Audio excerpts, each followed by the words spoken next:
It was a scene that many thought impossible. In 2020, leaders from Israel, the United Arab Emirates, and Bahrain gathered at the White House, with Donald Trump at the center, signing the Abraham Accords. It was hailed as a historic achievement, a peace agreement that promised to reshape the Middle East. For decades, Arab nations had refused to normalize relations with Israel without a resolution to the Palestinian conflict. Yet, Trump managed to bypass that obstacle, shifting the focus from old disputes to new alliances.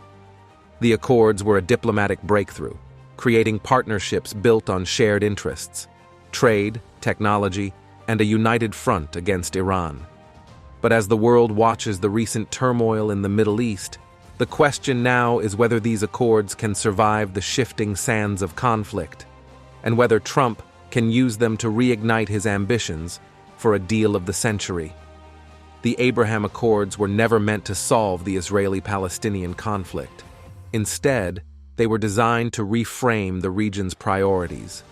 By aligning Israel with key Arab states, Trump's administration aimed to isolate Iran and create a new axis of stability in the Middle East. For countries like the UAE and Bahrain, the benefits were clear.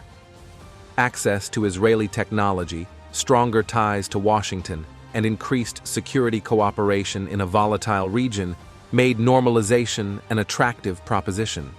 For Israel, it was a chance to gain legitimacy in a region where it had long been ostracized. And for Trump, it was a victory he could tout on the campaign trail, a sign of his ability to achieve what no other president had managed. But the accords were built on a fragile foundation.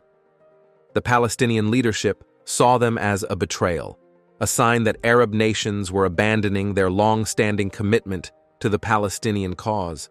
Protests erupted across the West Bank and Gaza, with Palestinian leaders denouncing the agreements as a stab in the back. Yet, the accords moved forward, expanding to include Morocco and Sudan. Trump hinted that Saudi Arabia, the region's most influential player, could be next. It was a vision of a Middle East united not by conflict, but by opportunity. Then came October 2023. The Hamas-led attack on Israel shattered the relative calm in the region. Thousands of rockets, infiltrations, and hostage-takings thrust the conflict back into the global spotlight. Israel's response was swift and devastating, targeting Gaza with relentless airstrikes. The war quickly escalated, drawing in Hezbollah from Lebanon and raising fears of broader Iranian involvement. For the nations of the Abraham Accords, this was a moment of reckoning. The UAE and Bahrain condemned the violence, but stopped short of taking sides. Morocco, under pressure from domestic protests, voiced stronger support for Palestinians. The delicate balance that the accords had created began to show cracks. Iran's shadow loomed large over the conflict. As the primary backer of Hamas and Hezbollah, Tehran's role in the violence underscored the very threat that had brought Israel and the Gulf states together in the first place.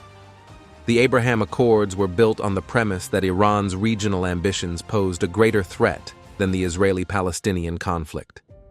But as images of Gaza's destruction spread, public opinion in Arab countries turned sharply against Israel, putting their leaders in a difficult position. Could they maintain their ties to Israel while their people demanded solidarity with Palestinians? And what would this mean for the future of the Accords?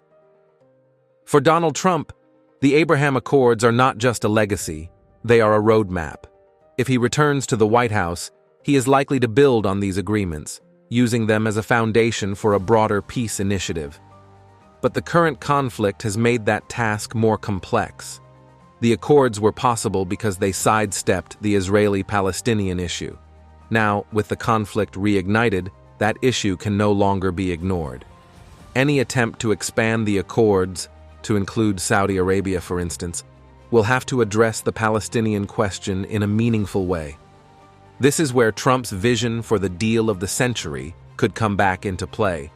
His original plan, unveiled in 2020, was criticized for heavily favoring Israel. It offered Palestinians limited sovereignty and required them to make significant concessions, including recognizing Jerusalem as Israel's capital. But Trump could argue that the Abraham Accords provide a new context. With Arab states normalizing ties with Israel, the leverage once held by the Palestinians has diminished. Trump might seek to use this shift to pressure Palestinian leaders into accepting a revised version of his plan, one that aligns with the new regional dynamics. However, the obstacles are significant. Palestinian leaders remain deeply skeptical of American intentions, especially after the recent war. The humanitarian crisis in Gaza has only deepened their mistrust. On the Israeli side, Prime Minister Benjamin Netanyahu's far-right government has pushed policies that make a two-state solution increasingly unlikely. Settlements in the West Bank have expanded, and the prospect of annexation looms large. For Arab nations, the challenge is navigating the tension between their government's strategic interests and their population's growing anger over the Palestinian plight. The recent war has also highlighted the role of Iran, not just as a regional adversary, but as a disruptor of the Abraham Accords. Tehran's support for Hamas and Hezbollah aims to destabilize the region and undermine the alliances formed under the Accords. Any effort to revive the deal of the century or expand the Accords will have to contend with Iran's influence. For Trump, this presents both a challenge and an opportunity. By framing his efforts as a way to counter Iran's aggression, he could rally support for a renewed push for peace. But the question remains, can the Abraham Accords survive the current conflict? And if they do, can they serve as a platform for a broader peace initiative?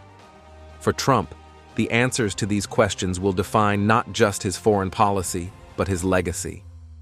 The Abraham Accords were a bold experiment in diplomacy, a shift away from the old paradigms of Middle East peace. Whether they can withstand the pressures of war and political change will determine whether they are a stepping stone to lasting peace, or just another chapter in the region's history of conflict. As Trump prepares for a potential return to power, his ambitions for the Middle East are clear.